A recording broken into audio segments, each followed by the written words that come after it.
All right, Tom, well, according to some living near Lake Marion, there is a dirty little secret that has trashed their town.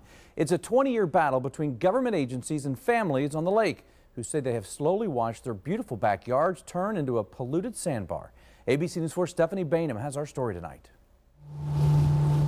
Lake Marion is known for its beautiful waters and scenery, as well as being a fisherman's paradise. But if you look a little closer, you'll find a branch of water connected to the lake that is anything but serene.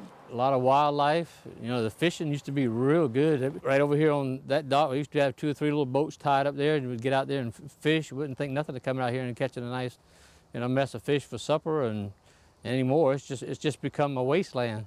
A wasteland that Joe Renew and his wife Marion have been living with for 20 years.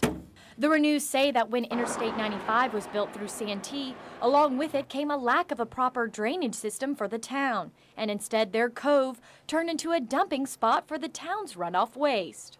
That's their dirty little secret. That's the secret. Nobody knows where it goes, but we see it every day. Let me give you some perspective. Down here is the cove that leads to the Renew's backyard, but up here is the problem along this road that's just a stone's throw away from the center of town. When it rains, all their sediment, all their trash, cups, you name it, even from the town of Santee has a hill, and it runs right straight down to these pipes, and it just dumps all their sediment and trash, anything that's on the streets coming in here in the lake.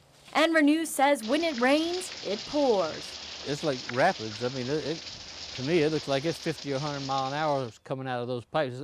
We call it a double-barrel shotgun shooting straight at us. If that's not enough to worry about, when it doesn't rain, Renew says sometimes the cove turns into a sandbar. You sit out here and you think about this as your dream home, and you look around, and it's like, I want to go back inside. So who's to blame for what seems to be a man-made mess? The Renews say it has been a blame game between federal, state, and local agencies, including DHEC, the South Carolina Department of Transportation, and the Army Corps of Engineers. We can't get an answer. Nobody will say yay, nay. Most of the time it comes back, I feel sorry for you.